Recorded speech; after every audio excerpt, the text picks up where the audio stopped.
चलिए स्टार्ट करें।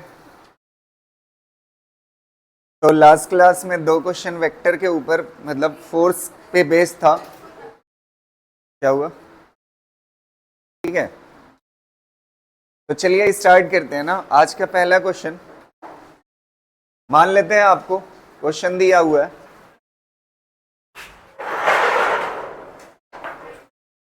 ठीक है, B vector is equal to 2i cap plus 4j cap.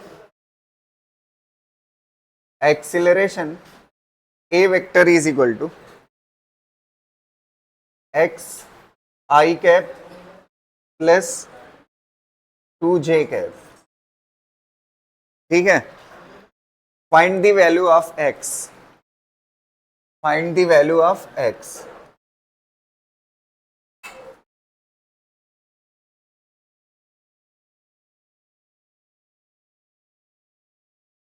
Find the value of x।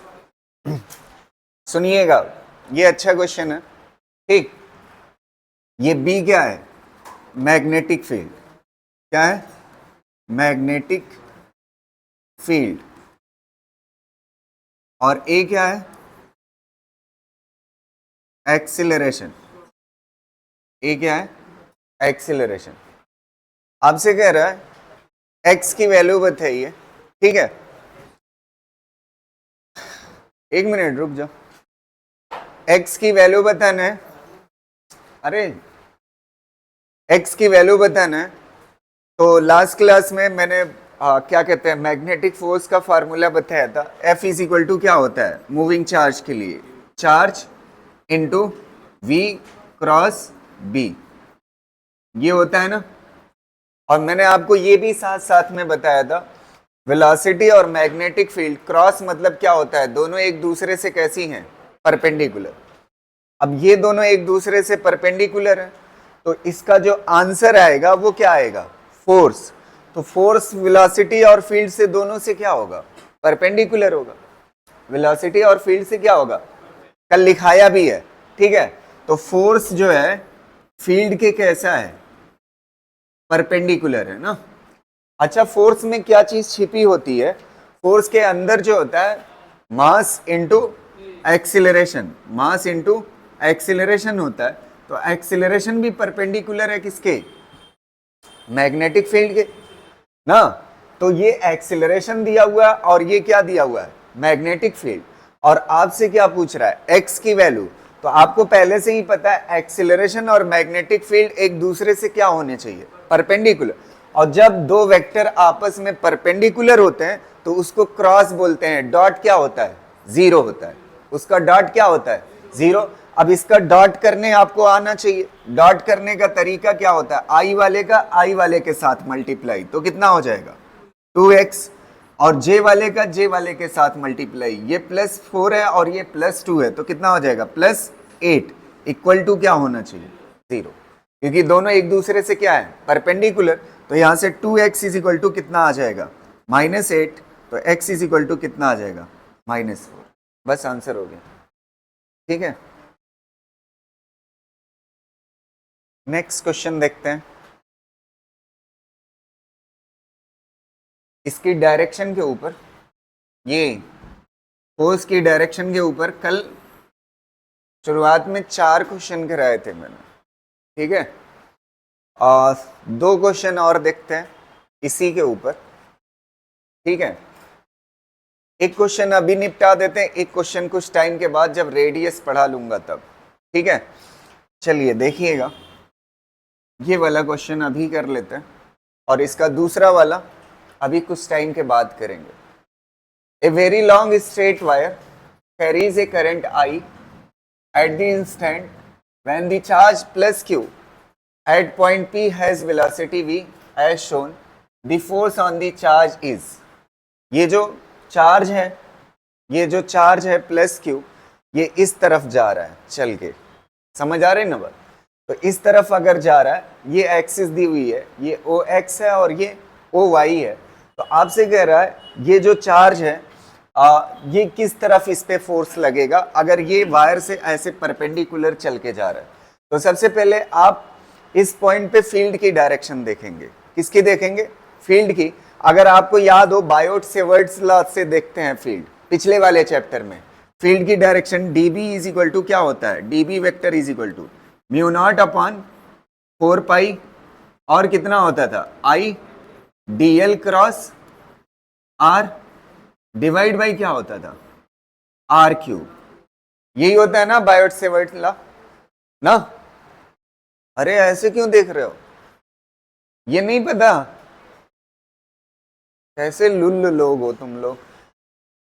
ये Biot Savart law पूरा chapter पढ़ा दिया है, ठीक है। इसकी डायरेक्शन, मैग्नेटिक फील्ड की डायरेक्शन देखनी होती है तो करंट की डायरेक्शन में किसको करते हो? अंगूठे को। और किस तरफ पंजे को बढ़ाते हो? जिस पॉइंट पे आपको फील्ड चाहिए। अब फिंगर किधर मुड़ रही? अंदर। तो मैग्नेटिक फील्ड इस पॉइंट पे किधर है? अंदर, मतलब क्रॉस। अब ये बताओ, आपको किसकी डायरेक्शन पूछ रहा है? फोर्स की। अच्छा, किसी चार्ज पे जब फोर्स देखना होता है तो कौन से फार्मूले से देखते हो? V क्रॉस B से ना। तो पहले वेलोसिटी की तरफ क्या रखोगे? अंगूठा। और फील्ड किधर है? अंदर। तो पंजा किधर आएगा? ऊपर। तो फोर्स किधर लगेगा? ऊपर। और ऊपर कौन सी लाइन है? OY। तो कौन सा सही हो जाएगा? Along OY। ठीक है, समझ आई बात? एकदम सिंपल सा है।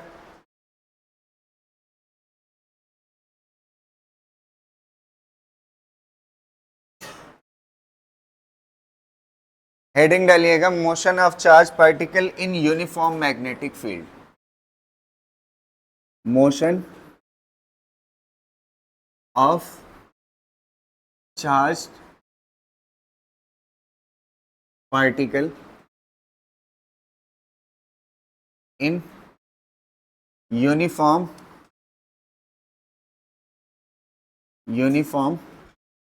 Magnetic field.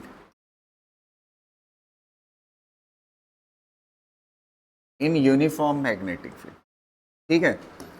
Motion of charge particle in uniform magnetic field, ठीक। पहला कॉन्सेप्ट देखिएगा इसका। पहला, अगर ये मैग्नेटिक फील्ड की डायरेक्शन है, ये किसकी है? मैग्नेटिक फील्ड की डायरेक्शन। यूनिफॉर्म मैग्नेटिक फील्ड है।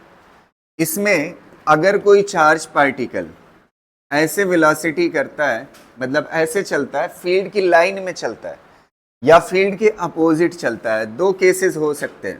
फील्ड की लाइन में या तो फील्ड की डायरेक्शन में चलेगा या तो फील्ड के अपोजिट चलेगा। तो जब फील्ड की डायरेक्शन में चलेगा तो एंगल कितना होगा? 0। और जब फील्ड के अपोजिट चलेगा तो एंगल कितना होगा? 180।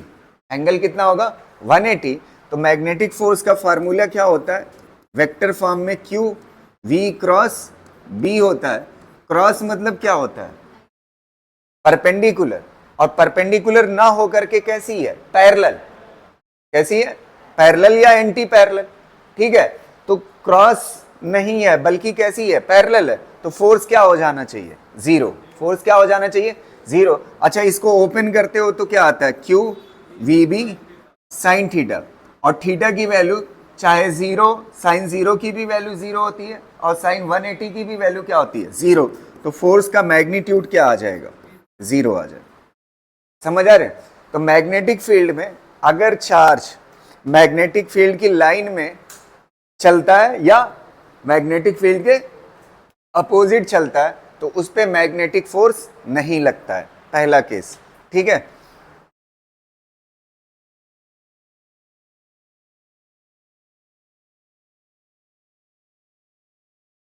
लिख चुके आप ये वाला, ठीक।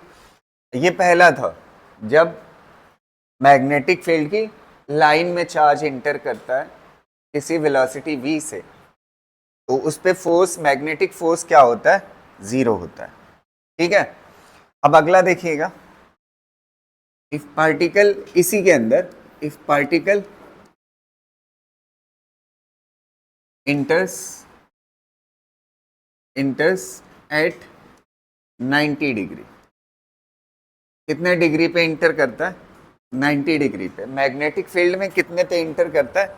90 डिग्री पे। ठीक है, परपेंडिकुलर एंटर करता है। तो मान लेते हैं ये क्रॉस मैग्नेटिक फील्ड बनाता हूं मैं, क्रॉस, ठीक है, cross magnetic field. Cross magnetic field मतलब फील्ड किधर है, अंदर की तरफ। मैग्नेटिक फील्ड किधर है, अंदर की तरफ। ये हो गया बी आपका, ऐसे है अंदर की तरफ। और पार्टिकल चल कैसे रहा है, मान लेते हैं इस तरह से चल रहा है, ऐसे v वेलोसिटी से। अब यहाँ पे एक बात बहुत ही केयरफुली समझिएगा, इमरजेंस और एग्जिट में काम आएगा। अभी एक टॉपिक पढ़ेंगे, इमरजेंस एंगल, ठीक है। वेलोसिटी किधर है, इधर, वेलोसिटी की तरफ अंगूठा और फील्ड की तरफ पंजा, फिंगर किधर मुड़ेगी, ऊपर की तरफ। तो जब ये चार्ज ऐसे 90 डिग्री पे इंटर करेगा तो इस पे फोर्स ऐसे लगेगा, समझ आ रही ना बात, फोर्स इस तरह से लगेगा। ये किसकी डायरेक्शन है, फोर्स की। और एक बात बताऊं, जब ये फोर्स इधर लगेगा तो इसकी वेलोसिटी की डायरेक्शन क्या हो जाएगी, चेंज हो जाएगी, ऐसे हो जाएगी ना। जो ऐसे था वो ऐसे हो जाएगा। अब इसके बाद देखिए, तिरछा हो जाने के बाद अभी भी फील्ड ऐसे है ना, वेलोसिटी ऐसे हो गई, पहले ऐसे थी ना, वेलोसिटी ऐसे थी, अब ऐसे हो गई तिरछी। अभी भी कितने पे है, 90 पे ही है। तो वेलोसिटी की तरफ अंगूठा, फील्ड की तरफ ये, फोर्स ऐसे थोड़ा सा तिरछा लगेगा, फोर्स ऐसे लगेगा अब इस पे ना। तो आपको एक चीज फील आ रही है, ये फोर्स लगातार किसको हिंट कर रहा है, सेंटर को। किसको हिंट कर रहा है, सेंटर को। तो मतलब फोर्स की डायरेक्शन हमेशा किधर होगी, टुवर्ड्स सेंटर होगी, टुवर्ड्स क्या होगी, सेंटर होगी। समझ आ रहे। तो ये कैसा मोशन होगा, थोड़ा सा बताइएगा, कैसा मोशन होगा, सर्कुलर। कैसा होगा, सर्कुलर होगा। तो अगर किसी मैग्नेटिक फील्ड में कोई चार्ज की एंट्री कैसी होती है, परपेंडिकुलर होती है या 90 डिग्री पे होती है, तो उसका मोशन कैसा होगा, सर्कुलर। और मैग्नेटिक फील्ड की लाइन में होता है तो उसका मोशन कैसा होगा, लीनियर। इससे पहले वाला कॉन्सेप्ट ना, इसमें कैसा मोशन होगा, सर्कुलर। अगर सर्कुलर मोशन होगा तो कुछ चीजें आपसे पूछी जा सकती है। सबसे पहले आपसे पूछा जा सकता है कि आप रेडियस बताइए। क्या बताइए, रेडियस। तो एक चीज याद रखना, ये फोर्स किसका इशारा करता है, सेंटर का। किसका इशारा करता है फोर्स, सेंटर का। सेंटर यहाँ कहीं होगा ऐसे, ठीक है। तो इसकी रेडियस पूछी जाएगी। क्या पूछी जाएगी, रेडियस। तो एक बात मुझे आप बताइएगा, ये मैग्नेटिक फोर्स किसका काम कर रहा है, मैग्नेटिक फोर्स किसका काम कर रहा है, सेंट्रीपिटल का। किसका काम कर रहा है, सेंट्रीपिटल। और सेंट्रीपिटल किसके बराबर होता है, mv² अपॉन r के बराबर ना। अच्छा, मैग्नेटिक फोर्स कितने के बराबर होता है, q vb साइन थीटा। अच्छा, साइन थीटा की वैल्यू, एंगल कितना है v और b के बीच में, 90। साइन 90 की वैल्यू कितना होती है, 1। लिखने की जरूरत नहीं है, mv² डिवाइड बाई r। एक v से एक v क्या हो जाएगा, कैंसिल। यहां से r इज इक्वल टू कितना हो जाएगा, mv अपॉन qb। एक फार्मूला ये हो गया। ये किसके फॉर्म में, मास, और ये क्या है, v, वेलोसिटी किसकी, चार्ज पार्टिकल की। और ये चार्ज पार्टिकल पे चार्ज, और ये b क्या है, मैग्नेटिक फील्ड, r क्या है, रेडियस। एक और फार्मूला इसका बना सकते हैं, mv क्या होता है, मोमेंटम। mv क्या होता है, momentum. p is equal to क्या हो जाएगा, mv ना, यही होता है। इसको हम काइनेटिक एनर्जी के फॉर्म में रिलेट करना चाहते हैं, किसमें, काइनेटिक एनर्जी। तो kinetic energy is equal to क्या होता है, हाफ mv²। अगर मैं मास से मल्टीप्लाई और मास से डिवाइड कर दूं, तो मास से मल्टीप्लाई और मास से क्या कर दूं, डिवाइड, तो ऊपर क्या हो जाएगा बताइए, mv² v² ना। mv² v² कितने के बराबर हो जाएगा, p²। तो k इज इक्वल टू क्या हो जाएगा, p² डिवाइड बाई कितना हो जाएगा, 2m ना। तो p² इज इक्वल टू कितना हो जाएगा, 2m k।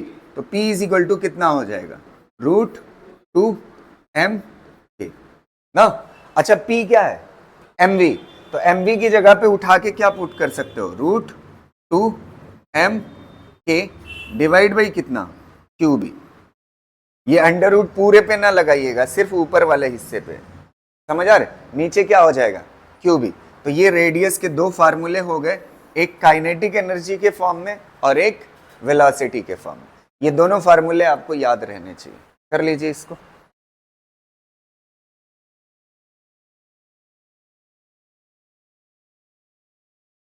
ये थोड़ा सा सर्किल उतना अच्छा नहीं बना है, अगर आप चाहो तो बना सकते।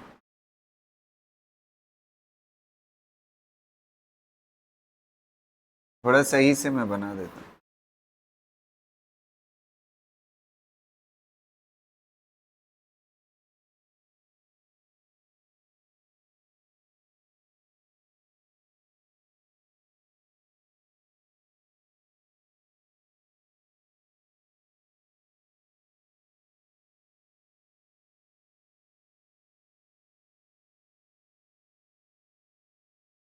हो जाएगा। अगली बात समझिएगा यहाँ पे ध्यान से। अच्छा एक बात बताओ, अगर परपेंडिकुलर एंट्री है तो मोशन कैसा होगा मैग्नेटिक फील्ड में? सर्कुलर। अगर वेलोसिटी ज्यादा होगी तो रेडियस क्या होगी? ज्यादा होगी। देखो वेलोसिटी के डायरेक्टली प्रोपोर्शनल है ना। अगर वेलोसिटी ज्यादा रखोगे पार्टिकल की, वेलोसिटी क्या रखोगे? ज्यादा, तो इसकी रेडियस क्या होगी? बढ़ती जाएगी। समझ आ रही ना बात? तो रेडियस जो है वो डायरेक्टली प्रोपोर्शनल किसके है? वेलोसिटी के। और 2-3 बार अपने जहन में इस फार्मूले को दोहरा लीजिए। Radius is equal to M V upon Q B और radius is equal to root 2mk upon Q B. समझ आ रही ना बात? ये रेडियस का फार्मूला हो गया। अब अगला फार्मूला देखेंगे टाइम पीरियड का। किसका? Time period. टाइम पीरियड किसे कहते हैं? एक चक्कर लगाने में इसको कितना टाइम लगेगा, एक चक्कर लगाने में इसको कितना टाइम लगेगा, उसे क्या बोलते हैं? Time period. तो time period is equal to क्या होता है? Distance upon speed. क्या होता है? डिस्टेंस अपॉन स्पीड ना। तो एक चक्कर में ये टाइम है ना, किसमें है? एक चक्कर में। तो एक चक्कर में कितना डिस्टेंस चलेगा? 2πr। कितना चलेगा? 2πr। और स्पीड कितना होगी? v। तो आपने अभी पढ़ा है फार्मूला रेडियस का, r इज इक्वल टू क्या होता है? mv upon qb। अच्छा v यहां पे क्या है? स्पीड ही है। तो v इज इक्वल टू कितना हो जाएगा बताइए? qb r divide by m। यहां पे रख देते हैं तो ये कितना हो जाएगा? 2πr डिवाइड बाई v की जगह पे कितना हो जाएगा? qb r डिवाइड बाई कितना हो जाएगा? m। r से r क्या हो जाएगा? कैंसिल, ऊपर चला जाएगा तो कितना हो जाएगा? 2πm upon qb। 2πm upon qb, ये क्या हो जाएगा? Time period. अच्छा टाइम पीरियड में आपको वेलोसिटी दिख रही है? वेलोसिटी दिख रही है? नहीं दिख रही। रेडियस वेलोसिटी पे डिपेंड करता था। क्या चीज? रेडियस। देखिए ना पलट के इस पेज को, रेडियस किस पे डिपेंड कर रहा था? वेलोसिटी पे। लेकिन टाइम पीरियड जो एक चक्कर लगाने का टाइम है, इसके एक चक्कर लगाने का जो टाइम है वो किस पे नहीं डिपेंड कर रहा है? वेलोसिटी पे डिपेंड, मतलब स्पीड पे डिपेंड नहीं कर रहा। तो स्पीड पे डिपेंड नहीं कर रहा, मतलब टाइम पीरियड की मीनिंग क्या हुई कि टाइम पीरियड जो है इंडिपेंडेंट ऑफ क्या होता है? स्पीड होता है। इंडिपेंडेंट ऑफ स्पीड होता है, स्पीड पे डिपेंड नहीं करता। अगर ये चार्ज पार्टिकल मैग्नेटिक फील्ड में इंटर करता है, किस एंगल पे करता है उससे कोई लेना देना नहीं है। समझ आ रही ना बात? कि एंगल पे करेगा। देखो जैसे मान लेते हैं मैग्नेटिक फील्ड यहां पे कैसी थी, ध्यान से देखिएगा। मैग्नेटिक फील्ड से वेलोसिटी इसकी क्या थी? परपेंडिकुलर। कैसी थी? परपेंडिकुलर। तो मोशन कैसा हुआ? सर्कुलर।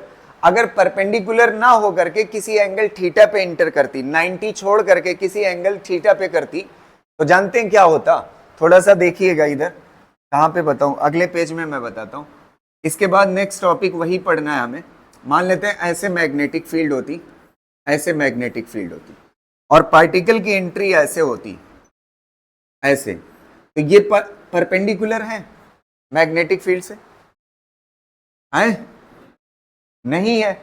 तो नहीं है, किसी एंगल थीटा पे है ना, तो इसके दो कंपोनेंट हो जाएंगे। ये वाला क्या हो जाएगा? v cos थीटा, और ये वाला क्या हो जाएगा? v sin theta. आपको पता है ये जो v sin थीटा है मैग्नेटिक फील्ड से परपेंडिकुलर, ये उसको घुमाएगा। घुमाने के लिए, सर्कुलर मोशन कराने के लिए फील्ड और वेलोसिटी में कैसा एंगल होना चाहिए? 90 डिग्री। तो वेलोसिटी का एक कंपोनेंट v sin थीटा जो है इसको क्या करेगा? घुमाएगा। और ये जो v cos थीटा है वो क्या करेगा? आगे चलाएगा। v sin थीटा घुमाएगा और v cos थीटा क्या करेगा? चलाए। तो पाथ सर्कुलर नहीं होगा बल्कि ऐसे चलेगा, जैसे खिंची हुई स्प्रिंग नहीं होती उस तरह से चलेगा। वो पाथ क्या कहलाता है? हेलिकल कहलाता है। क्या कहलाता है? तो अब तीनों बातें एक बार मेरे साथ दोहराइएगा। अगर मैग्नेटिक फील्ड की लाइन में चार्ज पार्टिकल इंटर करता है तो पार्टिकल का मोशन कैसा होगा? Straight line. और अगर परपेंडिकुलर इंटर करता है तो कैसा होगा? सर्कुलर। और किसी एंगल थीटा पे इंटर करता है तो हेलिकल। कैसा होगा? हेलिकल। तो किसी एंगल थीटा पे अगर एंट्री करता है तो एक बात मैं आपको बताऊं, अच्छा अगर परपेंडिकुलर एंट्री करता तो पूरी वेलोसिटी इसको क्या करती? पूरी वेलोसिटी से घूमता। लेकिन अगर किसी एंगल थीटा पे एंट्री किया है तो इसका एक कंपोनेंट है जो इसको क्या करेगा? घुमाएगा। क्या करेगा? घुमाएगा। और वो कौन सा होगा? v sin theta. तो ये वाला कंपोनेंट अच्छा v से कम है या ज्यादा? अब ये वेलोसिटी मान लेते हैं 5 मीटर पर सेकंड है। कितना है? 5 मीटर पर। तो अगर परपेंडिकुलर कर दोगे ना तो रेडियस चेंज होगी कि नहीं चेंज होगी? अबे अब इस 5 का टुकड़ा 5 से कम है ना, वेलोसिटी 5 से कम है जो इसको क्या करा रही है? सर्कुलर। तो वेलोसिटी पे डिपेंड करती है कि नहीं रेडियस? वेलोसिटी पे डिपेंड करती है कि वेलोसिटी पे डिपेंड करती है कि नहीं रेडियस? फिर वही पेज आ गया। वेलोसिटी पे डिपेंड करती है ना, लेकिन टाइम पीरियड वेलोसिटी पे डिपेंड। तो पाथ चाहे छोटा हो या, टाइम पीरियड क्या रहेगा? उसको किससे नहीं मतलब है? वेलोसिटी से कोई लेना देना नहीं है। किस पे एंट्री हो रही?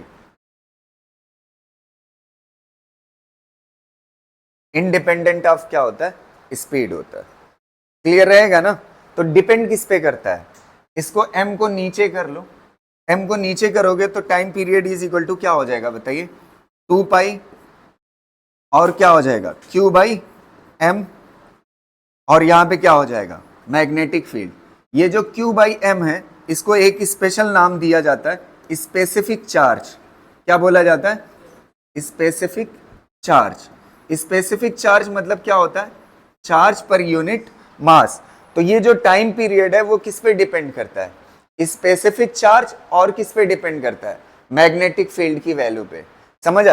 अब स्पेसिफिक चार्ज ये अलग अलग होगा। जैसे मान लेते हैं मिसाल के तौर पे आपके पास अल्फा पार्टिकल है। क्या है? Alpha particle. तो अल्फा पार्टिकल पे कितने चार्ज होते हैं? कितना चार्ज होता है? 2 प्रोटॉन के बराबर। कितने के बराबर? 2 प्रोटॉन के बराबर चार्ज होता है। और प्रोटॉन अगर सिर्फ एक प्रोटॉन होगा तो उस पे कितने चार्ज के बराबर होगा? 1 प्रोटॉन के चार्ज के बराबर। और अल्फा पार्टिकल पे कितना होता है? 2 प्रोटॉन के बराबर। तो चार्ज और मास का रेशियो पार्टिकल वाइज क्या होगा? चेंज होगा। पार्टिकल वाइज चेंज होगा तो टाइम पीरियड की वैल्यू क्या होगी? चेंज होगी। टाइम पीरियड की वैल्यू क्या होगी? चेंज होगी। टाइम पीरियड स्पीड पे डिपेंड नहीं करता। समझ पा रहे हो ना? अल्फा पार्टिकल का Q बाई एम रेशियो अलग होगा और प्रोटॉन का Q बाई एम रेशियो अलग होगा। ड्यूट्रॉन का Q बाई एम रेशियो क्या होगा? अलग होगा। तो अलग अलग Q बाई एम रेशियो के लिए अलग अलग क्या होगा? टाइम पीरियड होगा। समझ आ रही ना?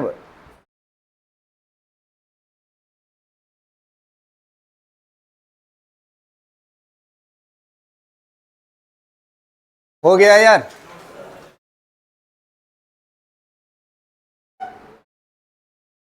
जल्दी जल्दी करो। हो गया? अच्छा टाइम पीरियड का उल्टा क्या होता है? Cyclic frequency. तो साइक्लिक फ्रीक्वेंसी का फार्मूला क्या हो जाएगा? F. F is equal to क्या हो जाएगा? Q B by 2 pi M हो जाएगा। और ये क्या कहलाएगा? Cyclic frequency. Cyclic frequency. ये भी किस पे डिपेंड नहीं करेगी, स्पीड। साइक्लिक फ्रीक्वेंसी कितना हो जाएगी, QB बाई 2πm। अब इसके बाद क्या देखना है, एंगुलर फ्रीक्वेंसी। एंगुलर फ्रीक्वेंसी क्या होती है, ओमेगा। ओमेगा किसके बराबर होती है, 2πf के बराबर। एंगुलर वेलोसिटी भी बोलते हैं एंगुलर फ्रीक्वेंसी को, और ये कितने के बराबर होती है, 2πf। तो 2πf की वैल्यू कितना है, QB बाई कितना है, 2πm। तो 2π क्या हो जाएगा, कैंसिल। कितना आंसर हो जाएगा, QB बाई m हो जाएगा। ये किसका फार्मूला हो गया, एंगुलर फ्रीक्वेंसी का। एंगुलर फ्रीक्वेंसी, ठीक है, याद रहेगा फार्मूला। एक बार चारों पांचों फार्मूले मन में रिवाइज कर लीजिए। रेडियस का फार्मूला क्या था, mv upon QB। Kinetic energy के फॉर्म में रेडियस का फार्मूला क्या था, √2mk अपॉन QB। और फिर उसके बाद हमने क्या पढ़ा, टाइम पीरियड। टाइम पीरियड का फार्मूला क्या था, 2πm अपॉन QB। फ्रीक्वेंसी का फार्मूला क्या है, QB अपॉन 2m। और एंगुलर फ्रीक्वेंसी का क्या है, QB अपॉन m। ये 5 फार्मूले हैं।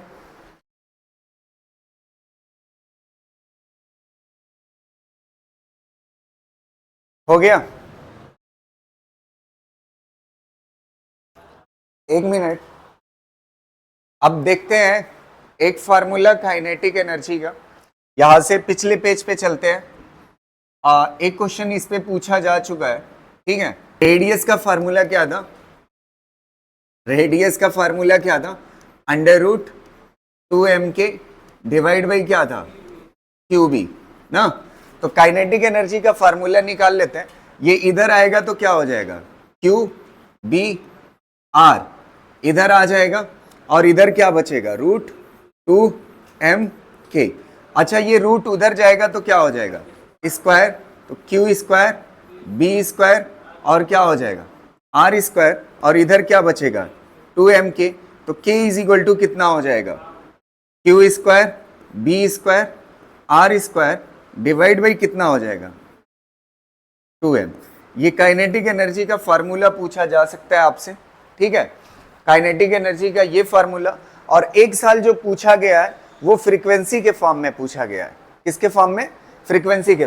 ये किसके फॉर्म में है, मैग्नेटिक फील्ड के फॉर्म में। किसमें है, मैग्नेटिक फील्ड के फॉर्म में। अच्छा, फ्रीक्वेंसी कितने के बराबर होती है, QB डिवाइड बाई कितने के बराबर होती है, 2πm के बराबर होती है ना। तो यहां से QB इज इक्वल टू कितना हो जाएगा, 2πm इंटू क्या हो जाएगा, f हो जाएगा। ये हो जाएगा। तो अब इसकी जगह पे QB की जगह पे रखिएगा थोड़ा सा, ये कितना हो जाएगा, R square divide by 2m। इतना छोड़ दीजिए, R square divide by 2m। QB कितने के बराबर है, 2πmf के बराबर। उसका स्क्वायर है, स्क्वायर करोगे तो 2 का स्क्वायर कितना हो जाएगा, 4। और कितना हो जाएगा, पाई स्क्वायर। और कितना हो जाएगा, m स्क्वायर। और कितना हो जाएगा, f स्क्वायर। ये साइक्लिक फ्रीक्वेंसी के फॉर्म में m से m क्या हो जाएगा, कैंसिल। और 2 जा कितना हो जाएगा, 4। तो ये कितना हो जाएगा, 2m pi square f square. और कितना हो जाएगा, r स्क्वायर। ये एक साल पूछा गया है नीट में। समझ आ रही ना बात, किसके फॉर्म में पूछा था, काइनेटिक एनर्जी फ्रीक्वेंसी के फॉर्म में। कर लीजिए इन दोनों को।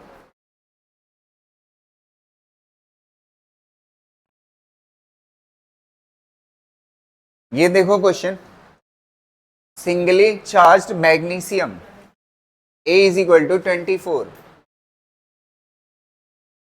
ओए रुक जाओ, A इज इक्वल टू 24, ये मास नंबर है मैग्नीशियम का। Ions are accelerated to kinetic energy 2 kilo electron volt. कितना है kinetic energy, 2 kilo electron volt, and are projected perpendicularly into a magnetic field. अगर परपेंडिकुलरली मैग्नेटिक फील्ड में entry हुई है तो कैसा मोशन होगा, सर्कुलर मोशन। मैग्नेटिक फील्ड भी of magnitude 0.6 tesla, magnetic field का मैग्नीट्यूड कितना है 0.6 tesla, find the radius of the circle formed by the ions. Radius पूछ रहा है, तो रेडियस का सबसे पहली चीज यहाँ पे किसका जिक्र है, काइनेटिक एनर्जी का। तो काइनेटिक एनर्जी से रिलेटेड रेडियस का फार्मूला क्या होता है, आर इज इक्वल टू कितना होता है, √2m बाई क्यूबी, यही होता है। सारी वैल्यूज पुट करनी है बस, इस क्वेश्चन में कुछ है नहीं।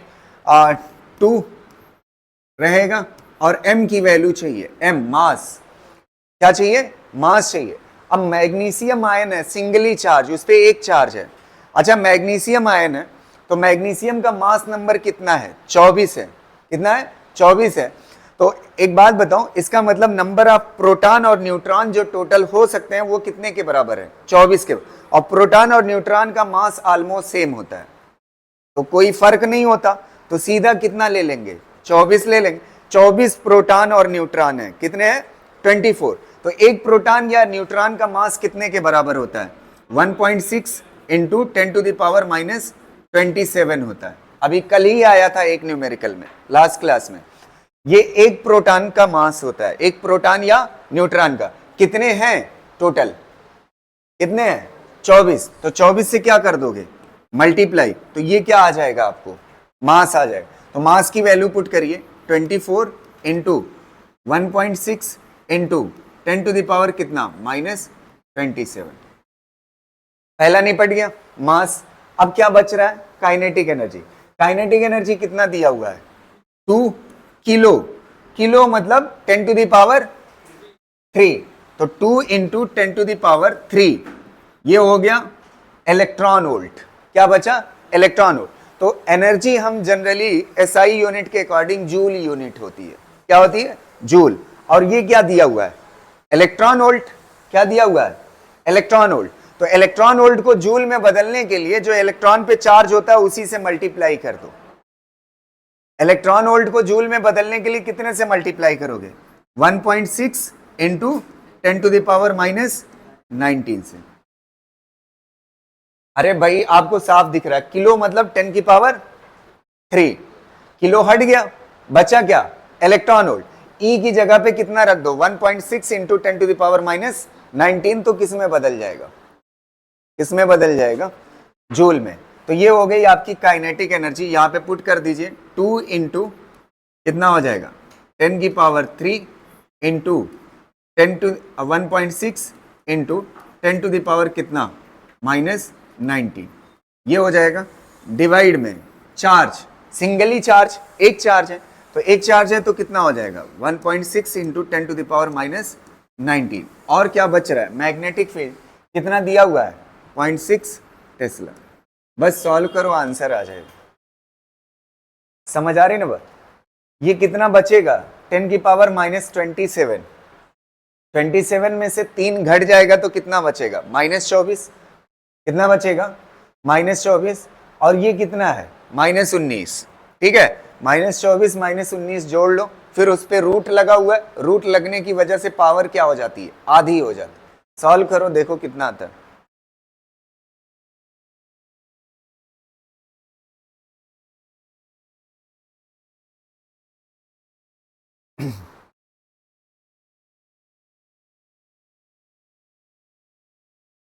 आपको एक जुगाड़ बताऊं, यहां पे सॉल्व करते वक्त ध्यान देना, ये 1.6 और ये 1.6 है ना, 2 बार है, 1.6 और 1.6, तो 2 बार है, तो 2 बार है मतलब उसका रूट, तो कितना बचेगा, सिर्फ 1.6। इसको सीधा बाहर कर लेते हैं, 2 निपट गया।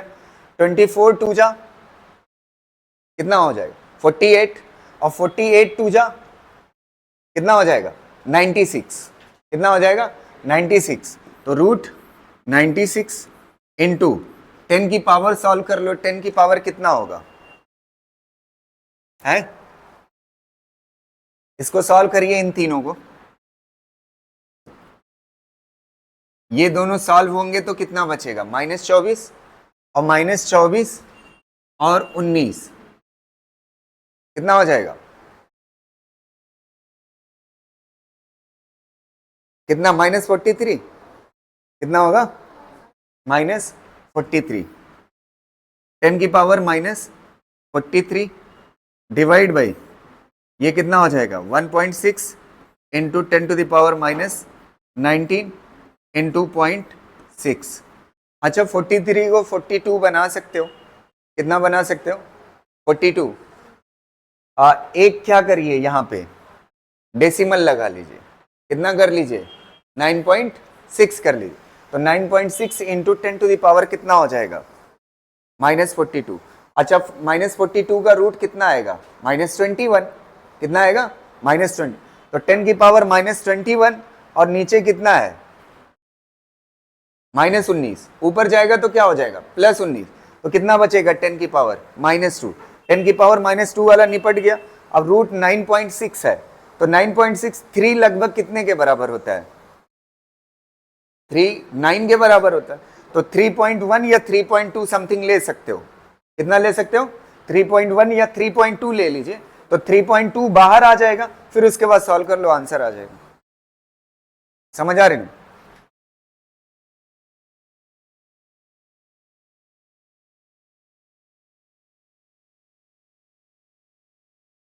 चलो आगे देखते हैं next question.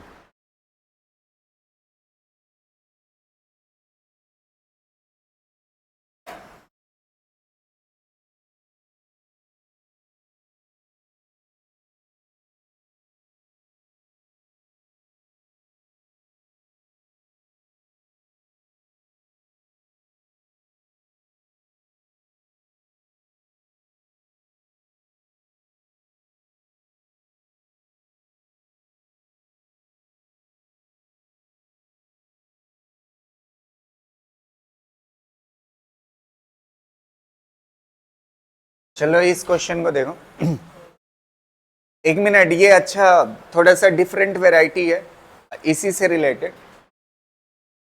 A proton moving with kinetic energy 4 electron volt is accelerated bye potential difference 4 volt ना। एक प्रोटॉन था, यहां पे देखिएगा एक प्रोटॉन है ना, ये प्रोटॉन है, ठीक है। A proton with kinetic energy 4 electron volt, इसके पास इतनी काइनेटिक एनर्जी थी इनिशियली, इस प्रोटॉन के पास काइनेटिक एनर्जी कितनी थी 4 इलेक्ट्रॉन वोल्ट ना, काइनेटिक एनर्जी इनिशियल ना। एक्सिलरेट करता है जब इस पे क्या लगा देते हैं पोटेंशियल, क्या लगा देते हैं पोटेंशियल, और पोटेंशियल कितने वोल्ट का 4 वोल्ट का, तो 4 वोल्ट का पोटेंशियल जब लगाओगे तो इसकी एक्सिलरेट करना मतलब क्या होता है वेलोसिटी बढ़ जाएगी, वेलोसिटी क्या हो जाएगी बढ़ जाएगी, तो वेलोसिटी अगर बढ़ जाएगी समझ आ रहा है, तो काइनेटिक एनर्जी क्या हो जाएगी चेंज, काइनेटिक एनर्जी क्या हो जाएगी चेंज, मतलब ये वर्क पावर एनर्जी का कहीं ना कहीं क्वेश्चन है, इसका है वर्क पावर एनर्जी का। अच्छा ये बताओ वर्क इज इक्वल टू, इलेक्ट्रोस्टैट में आपने पढ़ा है वर्क इज इक्वल टू क्या होता है charge into potential, work is equal to क्या होता है चार्ज इनटू पोटेंशियल, बैटरी वाले कॉन्सेप्ट में पढ़ाया, वर्क इज इक्वल टू होता है चार्ज इनटू पोटेंशियल। अच्छा वर्क पावर एनर्जी के कॉन्सेप्ट से हम जानते हैं वर्क जो होता है वो चेंज इन काइनेटिक एनर्जी के बराबर होता है, के फाइनल माइनस के इनिशियल के बराबर होता है हमेशा, समझ आ रही ना। अच्छा ये बताओ चार्ज प्रोटॉन है, प्रोटॉन पे चार्ज आप जानते हो ना कितना होता है 1.6 into 10 to the power minus 19, और बचा क्या है पोटेंशियल, पोटेंशियल कितना लगाया 4 वोल्ट, कितना लगाया 4 वोल्ट, समझ आ रही ना बात, 4 वोल्ट इज इक्वल टू के फाइनल ना, क्या चीज के फाइनल, और के इनिशियल कितना दिया हुआ था आपको 4 इलेक्ट्रॉन वोल्ट, तो यहां पे कितना हो जाएगा -4 इलेक्ट्रॉन वोल्ट ना।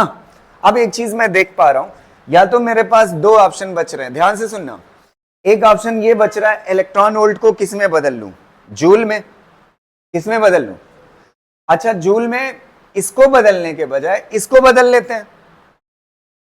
अच्छा जूल में बदलने के लिए इलेक्ट्रॉन वोल्ट को जूल में बदलने के लिए क्या करते हो कितने से मल्टीप्लाई, यहां पे 1.6 into 10 to the power minus 19 से मल्टीप्लाई करोगे तो इलेक्ट्रॉन वोल्ट किस में बदल जाता है? जूल में। तो ये जूल में लिखा हुआ है ना, जूल को इलेक्ट्रॉन वोल्ट में बदलना हो तो किससे डिवाइड करोगे? किससे डिवाइड करोगे? 1.6 इंटू 10⁻⁻19, मतलब ये वाली चीज रहेगी ही नहीं, तो ये कितना हो जाएगा? 4 इलेक्ट्रॉन वोल्ट। समझ आ रहे? तो के फाइनल इज इक्वल टू कितना हो जाएगा? 8 इलेक्ट्रॉन वोल्ट। अभी लास्ट में हम बदल लेंगे, जरूरत पड़ेगी। तो के फाइनल कितना हो गया? 8 इलेक्ट्रॉन। अब ये क्या करता है? इससे इंटर करता है किसमें? परपेंडिकुलरली। किसमें इंटर करता है? मैग्नेटिक फील्ड में।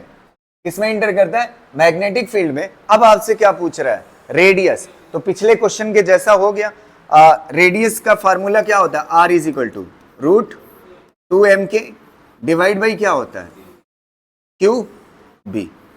प्रोटॉन पे आप चार्ज जानते हो ना, मैग्नेटिक फील्ड कितना दी हुई है?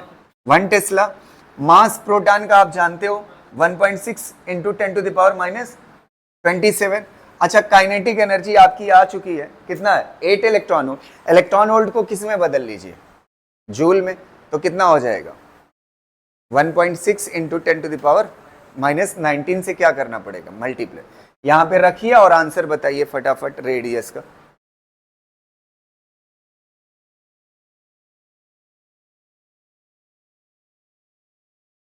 बहुत आसान कैलकुलेशन होगी अगर रखोगे वैल्यूज, ठीक है? टफ नहीं है, खाली दिखने में ऐसा लगेगा भौकाली। 2m की वैल्यू कितना है? 1.6 into 10⁻⁻27 into kinetic energy 8 electron volt. 8 into 1.6 into 10⁻⁻19 ना। और चार्ज कितना दिया हुआ है? प्रोटॉन है तो 1.6 इंटू 10⁻⁻19 और मैग्नेटिक फील्ड कितना दी हुई है? 1 टेस्ला। अच्छा ये देखो 1.6 दो जगह दिख रहा है ना, तो कितना हो जाएगा बताइए? 1.6 आ जाएगा बाहर इंटू, अच्छा ये 8 है और ये 2 है, 8 2 जा कितना होगा? 16, और 16 का रूट कितना होगा? 4 इंटू, इसको सॉल्व कर लेते हैं, 10⁻⁻27 और 10⁻⁻19 कितना हो जाएगा? कितना हो जाएगा? -46, और -46 का आधा रूट लगा हुआ है तो कितना हो जाएगा? 10⁻⁻23, और नीचे कितना है? 1.6 इंटू 10⁻⁻19, ये 1.6 क्या हो जाएगा? कैंसिल। 19 ऊपर जाएगा तो कितना बचेगा? 10⁻⁻4। बस आंसर हो जाएगा।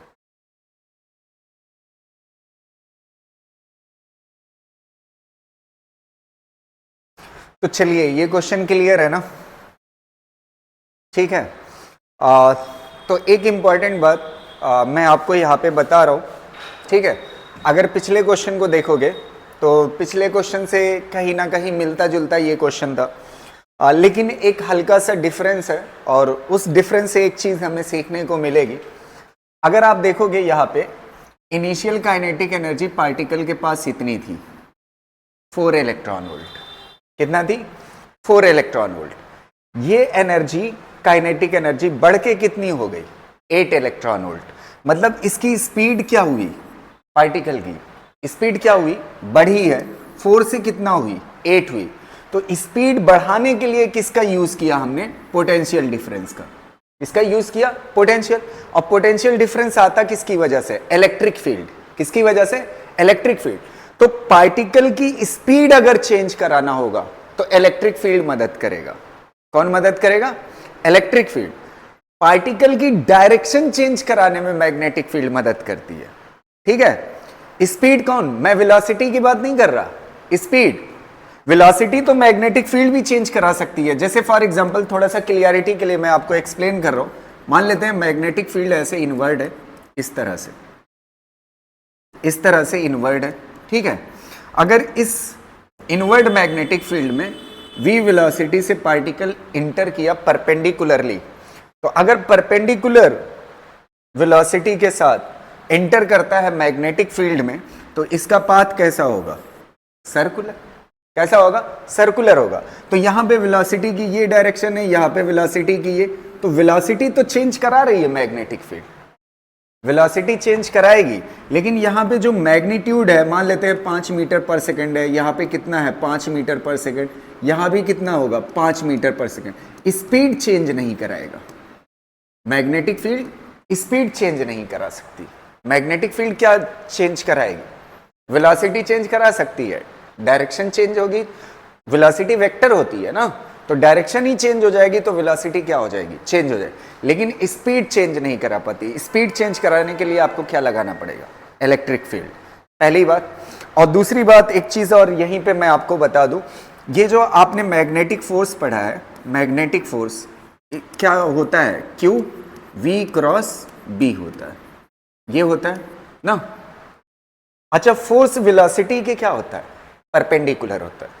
फोर्स वेलोसिटी के क्या होता है? परपेंडिकुलर होता है। अच्छा, वेलोसिटी में क्या छिपा होता है? डिस्प्लेसमेंट। क्या छिपा होता है? डिस्प्लेसमेंट। तो फोर्स डिस्प्लेसमेंट से कैसा है? परपेंडिकुलर। अगर फोर्स डिस्प्लेसमेंट से परपेंडिकुलर है तो वर्क की डेफिनेशन आप जानते हैं, वर्क किसे बोलते हैं? वर्क जो होता है फोर्स डॉट डिस्प्लेसमेंट होता है। मतलब दोनों किस में होने चाहिए? एक लाइन में। यहां पे दोनों एक दूसरे से कैसे हैं? परपेंडिकुलर। तो ये मैग्नेटिक फोर्स वर्क नहीं करा सकता। क्या नहीं करा सकता? वर्क नहीं करा सकता। अगर वर्क नहीं करा सकता तो पावर इज इक्वल टू क्या होता है? Work upon time. अगर वर्क नहीं करा सकता मैग्नेटिक फोर्स तो पावर भी नहीं बना सकता। तो मैग्नेटिक फोर्स वर्क और पावर दोनों नहीं बना सकता। रीजन क्या है? मैग्नेटिक फोर्स परपेंडिकुलर होता है किसके? डिस्प्लेसमेंट के। क्लियर रहेगी? तो ये बातें कर लीजिए, फिर आगे देखते हैं। मैग्नेटिक फोर्स क्या करा सकता है? डायरेक्शन चेंज करा सकता है, वेलोसिटी चेंज करा सकता है, लेकिन स्पीड चेंज नहीं करा सकता। ठीक है, स्पीड चेंज कराने के लिए किसकी जरूरत पड़ेगी? Electric field. ठीक, चलिए ये वाला क्वेश्चन। ठीक है, और एक कभी कभी गलती हो जाती है बच्चों से, ये 1 मेगा इलेक्ट्रॉन वोल्ट लिखा हुआ है ना, अगर ऐसे स्मॉल m लिखे ना तो मिली इलेक्ट्रॉन वोल्ट है। कैपिटल M मतलब मेगा, मेगा मतलब 10 की पावर 6। समझ आ रही ना? और अगर m की जगह पे स्मॉल m लिख देता है तो क्या हो जाएगा? Milli electron volt. समझ आ रही? और मिली मतलब क्या होता है? 10 की पावर -3। तो दोनों में फर्क होता है, ये चीज ध्यान रखिए। चलो, A proton with 1 mega electron volt kinetic energy is moving in a circular path of radius r in a uniform magnetic field. एक प्रोटॉन है जो किसमें घूम रहा है? मैग्नेटिक फील्ड में। उसके पास काइनेटिक एनर्जी कितना है? 1 मेगा इलेक्ट्रॉन वोल्ट। ठीक है, और किस रेडियस पे घूम रहा है? आर रेडियस पे। कह रहा है what should be the energy of alpha particle to describe a circle of same radius. अगर अल्फा पार्टिकल कोई आपके पास है और वही रेडियस घुमाने के लिए उसी मैग्नेटिक फील्ड में, सेम मैग्नेटिक फील्ड में, कह रहा है उसके पास एनर्जी कितना होनी चाहिए? Kinetic energy. क्या चीज? Kinetic energy. तो सबसे पहले आए काइनेटिक एनर्जी पूछ रहा है, ध्यान से सुनना। एक कौन सा पार्टिकल है? प्रोटॉन। वो किस में घूम रहा है? मैग्नेटिक फील्ड में। किस रेडियस पे? आर रेडियस पे। तो आर रेडियस पे घूमता है तो उसके पास काइनेटिक एनर्जी कितना है? 1 मेगा इलेक्ट्रॉन वोल्ट। कह रहा उसी जगह पे, उसी पाथ पे, उसी फील्ड में अगर कौन घूमता है? अल्फा पार्टिकल, तो उसके पास एनर्जी कितनी होगी? समझ आ रहे? तो काइनेटिक एनर्जी का फार्मूला किसके फॉर्म में? रेडियस और मैग्नेटिक फील्ड के। अभी मैंने लिखाया है, बोलिएगा नोट से देख करके। क्यू स्क्वायर आर स्क्वायर और क्या था? बी स्क्वायर डिवाइड बाई क्या था? 2n। यही था। समझ आ रही ना बात? अब आप देखिएगा क्या क्या चीजें सेम रखनी है?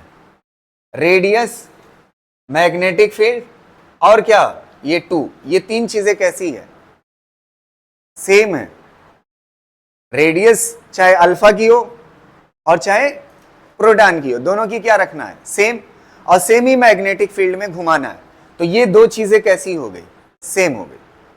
अब इसके बाद देखो, प्रोटॉन के लिए लिख लेते हैं। प्रोटॉन पे जो चार्ज होता है वो कितने के बराबर होता है? मान लेते हैं 1 E के बराबर होता है। कितने के बराबर? E के बराबर। और इसका जो मास होता है वो कितने मास की जरूरत है, हाँ मास की जरूरत, इसका मास कितना होता है, m होता है, कितना होता है, m होता है। ऐसे ही हम बात करते हैं अल्फा पार्टिकल की, अल्फा पार्टिकल पे चार्ज जानते हैं कितना होता है, 2e होता है, कितना होता है, 2e, और इसका मास जानते हैं कितने के बराबर होता है, 4m के बराबर होता है, कितने के बराबर, एक प्रोटॉन में सिर्फ एक प्रोटॉन ही है, और अल्फा पार्टिकल में क्या होता है, 2 प्रोटॉन 2 न्यूट्रॉन, तो टोटल मिला के कितने हो गए, 4, तो 4 गुना नहीं हो जाएगा मास, प्रोटॉन का कितना होता है, 4 गुना, और चार्ज कितना होता है, 2 गुना। अब देखिए पहले सबसे पहले काइनेटिक एनर्जी किसकी निकाली, प्रोटॉन की, प्रोटॉन की निकालोगे तो चार्ज की जगह पे कितना हो जाएगा, ई स्क्वायर, और मास की जगह पे कितना हो जाएगा, m r square b square divide by 2। ये पहला हो गया प्रोटॉन के लिए। अब किसके लिए लिखना है, अल्फा पार्टिकल के लिए, तो अल्फा पार्टिकल के लिए लिखोगे तो चार्ज की वैल्यू कितना है, 2e, तो 2e का होल स्क्वायर करोगे तो कितना हो जाएगा, 4e स्क्वायर, और डिवाइड बाई m की वैल्यू कितना है बताइए, कितना है, 4m, 4m कर दिया, और ये r square b square divide by कितना हो जाएगा, 2। अच्छा 4 4 क्या हो जाएगा, कैंसिल। आप देखिए ये एनर्जी कितने के बराबर आ रही है, देखिए कितने के बराबर, प्रोटॉन, मतलब प्रोटॉन और ड्यूट्रॉन, वो प्रोटॉन और अल्फा पार्टिकल दोनों की काइनेटिक एनर्जी क्या होगी, सेम होगी, तो इसका भी आंसर कितना हो जाएगा, 1 मेगा इलेक्ट्रॉन। समझ आ रहे, काइनेटिक एनर्जी में कोई चेंज नहीं आएगा, क्लियर रहेगा, कर लीजिए इसको।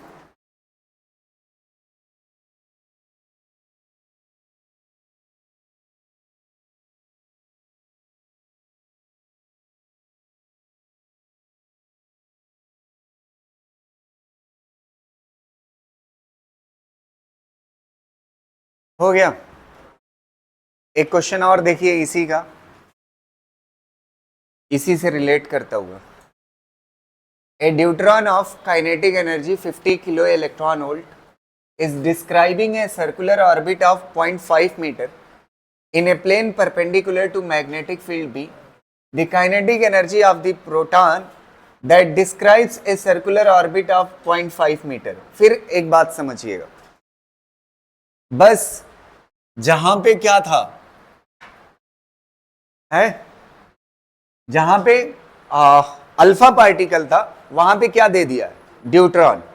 बाकी क्वेश्चन कैसा है, सेम है, एकदम सिमिलर क्वेश्चन है। अल्फा की जगह पे क्या दे दिया, ड्यूट्रॉन दे दिया। कह रहा है ड्यूट्रॉन कितनी रेडियस पे घूम रहा है, 0.5 मीटर पे, कितने पे घूम रहा है, 0.5 मीटर पे, तो उसके पास एनर्जी कितना है, 50 किलो इलेक्ट्रॉन वोल्ट है, कितना है, 50 किलो इलेक्ट्रॉन वोल्ट है। तो कह रहा है कि अगर ड्यूट्रॉन की जगह पे प्रोटॉन घूमे उसी रेडियस पे, कितने पे, 0.5 पे, उसी फील्ड में, उसी रेडियस पे, उसी फील्ड में घूमे, तो आप ये बताइए इसके पास काइनेटिक एनर्जी कितना होगी। समझ आ रही है, तो पिछले जैसी सेम नहीं आएगी, सॉल्व करना पड़ेगा। देखिएगा काइनेटिक एनर्जी का फार्मूला कौन सा यूज करोगे, Q square R square B square divide by 2m।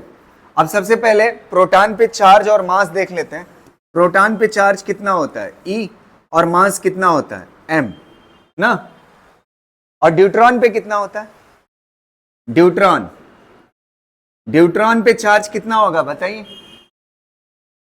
अबे तुम लोग, एक केमिस्ट्री नाम का सब्जेक्ट होता है ना, उसमें ये चीज मतलब सुने होगे कभी जिंदगी में।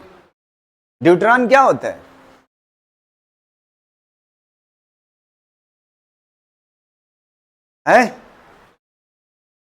ड्यूट्रॉन कैसे दिखाते हैं,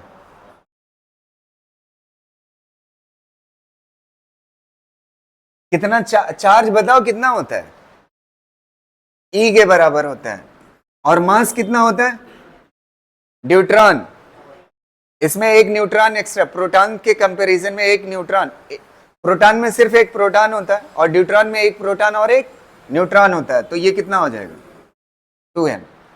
ठीक है, अब इसको रखना है यहाँ पे। सबसे पहले किसके लिए रखोगे, प्रोटॉन के लिए, तो काइनेटिक एनर्जी प्रोटॉन की कितना हो जाएगी, चार्ज कितना, E स्क्वायर, और मास कितना, m, और ये कितना हो जाएगा R square B square divide by कितना हो जाएगा 2।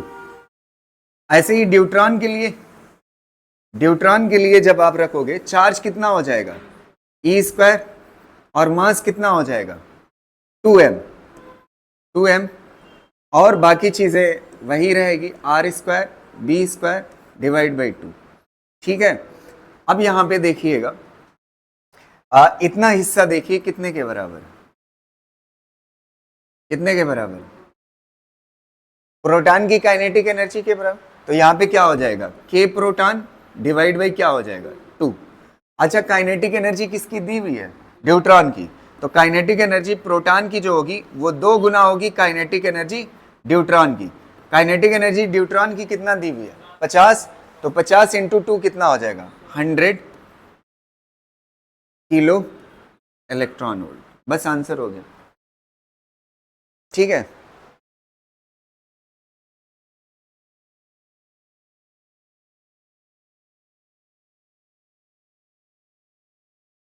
नेक्स्ट क्वेश्चन देखें, ये वाला करिएगा ट्राई।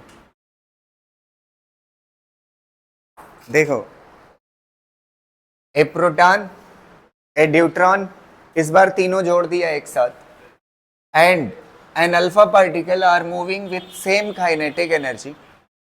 तीनों की काइनेटिक एनर्जी क्या है इस बार, काइनेटिक एनर्जी तीनों की सेम है, तीनों की काइनेटिक एनर्जी सेम है। enters perpendicularly in magnetic field. If Rp is the radius of proton, Rd is the radius of deuteron, R alpha is the radius of alpha particle. Find the ratio. किसका ratio पूछा है radius का। अच्छा radius का ratio पूछा और क्या चीज सेम है काइनेटिक एनर्जी। तो रेडियस और काइनेटिक एनर्जी को रिलेट करता हुआ कोई फार्मूला आप जानते हैं, कौन सा फार्मूला होता है R इज इक्वल टू कितना होता है √2mk बाई क्या होता है √2mk बाई क्यूबी। ये फार्मूला होता है आपके पास। ठीक है, अब इसमें कह रहा है काइनेटिक एनर्जी क्या है सेम है, काइनेटिक एनर्जी क्या है सेम है। अच्छा रेशियो का क्वेश्चन है ना, किसका क्वेश्चन है रेशियो का, रेडियस का रेशियो चाहिए ना। तो काइनेटिक एनर्जी सेम है मतलब कांस्टेंट है, और ये 2 कांस्टेंट है। और क्या चीज बदलेगी magnetic field, same magnetic field ना, किसमें घूम रहा है सेम मैग्नेटिक फील्ड।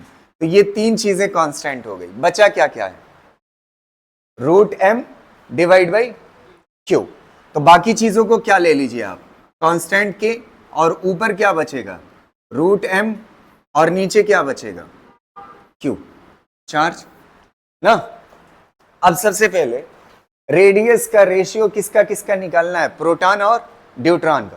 तो आपके पास डाटा पता है प्रोटॉन के पास कितना चार्ज होता है 1 e और मास कितना होता है m, और न्यूट्रॉन के पास e और मास कितना होता है 2m। और फिर उसके बाद कौन है अल्फा, अल्फा के पास चार्ज कितना होता है 2e और मास कितना होता है 4m ना। अब रख लेते हैं वैल्यूज। सबसे पहले किसके लिए रखेंगे, किसका रेशियो चाहिए प्रोटॉन और न्यूट्रॉन की रेडियस का। प्रोटॉन के लिए लिखिए कि मास कितना है प्रोटॉन का √m डिवाइड बाई चार्ज कितना e ना। फिर उसके बाद किसका रेडियस चाहिए, किसका चाहिए न्यूट्रॉन का, इज इक्वल टू k, और मास कितना हो जाएगा न्यूट्रॉन 2m है 2m, और चार्ज कितना e। क्या क्या कट रहा है डिवाइड करो, डिवाइड करोगे क्या क्या कट जाएगा ke √m बचेगा क्या 1/√2, या ऐसे कह लीजिए 1/√2।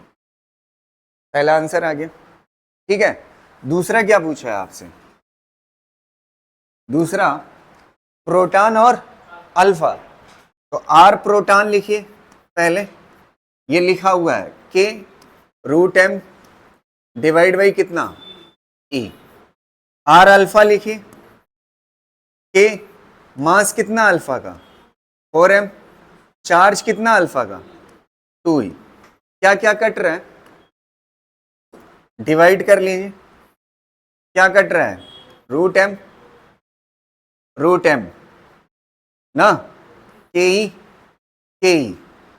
अच्छा √4 की वैल्यू कितना होगी 2, और 2 डिवाइड बाई 2 कितना हो जाएगा, ये भी कट जाएगा, क्या बचेगा, R P divide by R alpha बराबर होगा, ठीक है। अच्छा अगर तीनों का रेशियो पूछता, दिमाग लगा के बताइए, आर अल्फा, एक मिनट सुनना, फिर उसके बाद लिखना, आर प्रोटॉन, आर ड्यूट्रॉन और आर अल्फा। अच्छा प्रोटॉन और ड्यूट्रॉन का रेशियो कितना आया है, 1:√2, और अल्फा कितना आया है, बस आंसर हो। तीनों का पूछता तो तीनों का निकाल देते, ठीक है।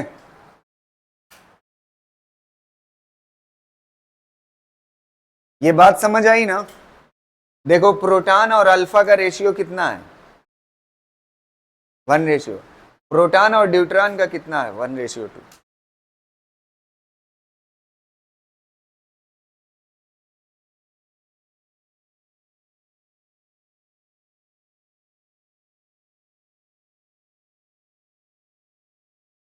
अच्छा इसी क्वेश्चन में आप तीनों के टाइम पीरियड का रेशियो बताइए, टाइम पीरियड का, सेम क्वेश्चन में टाइम पीरियड का रेशियो बताना है, टी अल्फा, वो टी प्रोटॉन और टी ड्यूट्रॉन और टी अल्फा, इसका रेशियो बताना है ना। तो सबसे पहले टाइम पीरियड का फार्मूला क्या होता है, T is equal to 2πm/QB ना। एक मिनट सुनना, ये होता है टाइम पीरियड का फार्मूला। तो टाइम पीरियड का फार्मूला ये होता है, इसमें कांस्टेंट क्या क्या है 2π, और b क्या है कांस्टेंट, बचा क्या m/q ना। पहले प्रोटॉन के लिए लिखिएगा, प्रोटॉन के लिए टाइम पीरियड कितना होगा k, और मास कितना होता है प्रोटॉन का m, और चार्ज कितना होता है e, ये हो गया ना। अब किसके लिए लिखोगे, ड्यूट्रॉन के लिए, ड्यूट्रॉन के लिए कितना होगा k, और मास कितना होता है 2m, और चार्ज कितना होता है e, और फिर उसके बाद किसका लिखना है, अल्फा का कांस्टेंट, मास कितना होता है, मास कितना होता है 4m, और चार्ज कितना होता है 2e। अच्छा इसमें से क्या क्या कट रहा है, km/e, km/e, km/e, कितना बचेगा यहां से 1:2, रेशियो यहां पे 4/2 कितना आएगा, बस आंसर हो गया। समझ आ रहे ना बस, इस तरह के क्वेश्चन हो जाएंगे ना आपसे।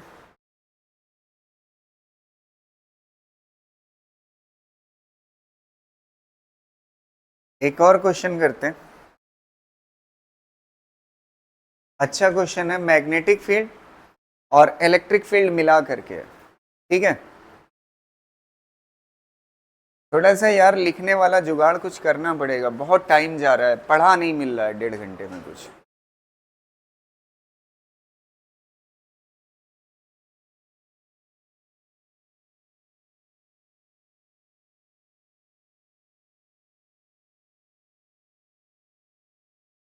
डेढ़ घंटे में जब क्रैश कोर्स चलेगा आप देखिएगा, पूरा मैग्नेटिज्म का चैप्टर में पढ़ा दूंगा। समझ आ रही ना वो, रीजन क्या होगा, खाली लिखने नहीं दूंगा, बस पीडीएफ रहेगी। तो थोड़ा सा कुछ या तो देखो, रुक जाओ, इस क्वेश्चन को देखो, ए particle having a charge 20 microcoulomb, कितना 20 microcoulomb and mass 20 microgram moves along a circle of radius 5 centimetre. कितने रेडियस पे? 5 centimetre under the action of magnetic field 1 Tesla. ठीक है, कोई सर्कुलर रेडियस 5 सेंटीमीटर के पाथ पे कोई चार्ज पार्टिकल घूम रहा था। देखना ध्यान से, मान लेते हैं ये ऐसे क्रॉस फील्ड है, इस तरह से इनवर्ट फील्ड है। ठीक है, इसमें कोई चार्ज पार्टिकल सर्कुलर मोशन कर रहा था, कितनी रेडियस पे? 5 सेंटीमीटर। और मैग्नेटिक फील्ड इनवर्ड है और इसकी वैल्यू कितने के बराबर है? 1 टेस्ला के। ठीक है, इसमें कोई चार्ज पार्टिकल सर्कुलर मोशन कर रहा था। When particle is at point P, यहाँ पे मान लीजिए कोई पॉइंट P है, जब पार्टिकल P पे होता है घूमते घूमते, तो पार्टिकल P पे होता है, अचानक स्विच ऑन कर दी जाती है। और कौन सी और कौन सी फील्ड स्विच ऑन कर दी जाती है? Electric field. तो इलेक्ट्रिक फील्ड से जब स्विच ऑन करते हैं, इलेक्ट्रिक फील्ड की स्विच जब ऑन करते हैं, तो कह रहा है it is found that particle continues on tangent through P with a uniform velocity. कह रहा है ना, जैसे ही स्विच मैं ऑन करता हूं तो अच्छा पार्टिकल जब घूम रहा था, तो एक बात समझिएगा, इसके वेलोसिटी की जो डायरेक्शन थी ना, यहां पे मान लेते हैं चार्ज पार्टिकल होगा तो ऐसे होगी, यहां पे पहुंचेगा तो ऐसे होगी, और यहां पे पहुंचेगा तो ऐसे होगी। ये किसकी डायरेक्शन है? वेलोसिटी की। तो वेलोसिटी लगातार किस तरफ है? टेंजेंट की तरफ। अब कह रहा है जैसे ही P पॉइंट पे पहुंचा और तुरंत हमने इलेक्ट्रिक फील्ड ऑन की, तो इलेक्ट्रिक फील्ड ऑन करने की वजह से ये पार्टिकल आगे सर्कुलर मोशन नहीं किया, कैसे निकल गया? इस वाले रास्ते से कैसा निकल गया? सीधा निकल गया ना। तो ऐसा कब हो सकता है? जब अच्छा मान लेते हैं अभी प्योरली मैग्नेटिक फील्ड थी, तो मैग्नेटिक फील्ड जब प्योरली होती है तो सेंटर की तरफ एक फोर्स काम करता है। किस तरफ काम करता है? सेंटर की तरफ। और उसका नाम क्या होता है? और ये कौन सा फोर्स काम करता है? Magnetic force. कौन काम करता है? अच्छा, ये मैग्नेटिक फोर्स जब इधर लग रहा है तो इलेक्ट्रिक फोर्स जो है, जाहिर सी बात है, अगर इसके अपोजिट में लगा दूं इलेक्ट्रिक फोर्स, तो ये दोनों फोर्स क्या हो जाएंगे? इक्वल। तो इक्वल हो जाएंगे तो ये पार्टिकल घूमने के बजाय किधर निकल जाएगा? सीधा निकल जाएगा। किधर निकल जाएगा? तो इससे पता चलता है जब इलेक्ट्रिक फील्ड ऑन हुई है ना, तो अच्छा किसी चार्ज पे, पॉजिटिव चार्ज पे फोर्स किधर लगता है? इलेक्ट्रिक फोर्स फील्ड की लाइन में लगता है। तो ऐसे इलेक्ट्रिक फील्ड रही होगी, इस तरह से इलेक्ट्रिक फील्ड ऑन हुई होगी, तभी इसी डायरेक्शन में क्या लग गया? Electric force. ये दोनों आपस में क्या हो गए? बराबर। और पार्टिकल किधर निकल जाएगा? सीधा। अगर सीधा निकल जाएगा तो कह रहा है इलेक्ट्रिक फील्ड की वैल्यू क्या होगी? किसकी? इलेक्ट्रिक फील्ड की वैल्यू। तो एक बात मुझे समझ आता है, इलेक्ट्रिक फोर्स बराबर है किसके बराबर है? मैग्नेटिक फोर्स के। किसके बराबर है? मैग्नेटिक फोर्स के। अच्छा, मैग्नेटिक फोर्स कितने के बराबर होता है? Q VB sine theta. Sine theta किसके बीच में एंगल है? वेलोसिटी और मैग्नेटिक फील्ड। पार्टिकल कैसा मोशन कर रहा था? सर्कुलर में कुछ सोचना नहीं है, एंगल कितने के बराबर होता है? 90। साइन 90 की वैल्यू 1, लिखने की जरूरत नहीं। इलेक्ट्रिक फोर्स कितने के बराबर होता है? कल ही लिखा था, Q E के बराबर। Q क्या हो जाएगा? बचेगा क्या? E is equal to VB ना। अच्छा, इलेक्ट्रिक फील्ड जानने के लिए दो चीजों की जरूरत है, एक किसकी? मैग्नेटिक फील्ड, और एक किसकी? वेलोसिटी। मैग्नेटिक फील्ड आपको दी हुई है, कितना? 1 टेस्ला। इसकी वैल्यू कितना हो गई? 1 टेस्ला। अब ले दे के बच क्या रहा है? वेलोसिटी। अच्छा, वेलोसिटी का जुगाड़ हम कैसे करें? हमें चार्ज दिया हुआ है, मास दिया हुआ है, और क्या दिया हुआ है? रेडियस दी हुई है। तो रेडियस का फार्मूला हम जानते हैं, R इज इक्वल टू क्या होता है? mv upon QB। यही होता है ना। तो यहां से V आ जाएगा कि नहीं? QB R डिवाइड बाई क्या हो जाएगा? M। Q की वैल्यू आपको पता है कितना दिया हुआ है? 20 माइक्रोकूलम। मैग्नेटिक फील्ड की वैल्यू कितना है? 1 टेस्ला। रेडियस की वैल्यू कितना है? 0.5 सेंटीमीटर है ना। सेंटीमीटर को किस में बदल लोगे? मीटर में। और मास कितना दिया हुआ है? 20 माइक्रोग्राम।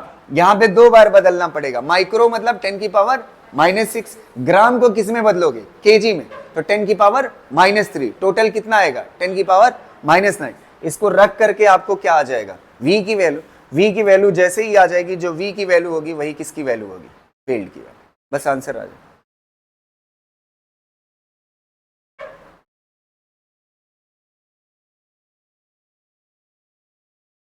तो आज की क्लास इतना ही, ठीक है।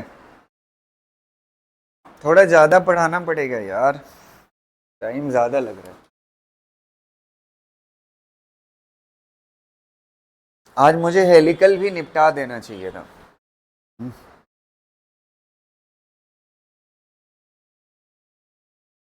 ठीक है, थैंक यू।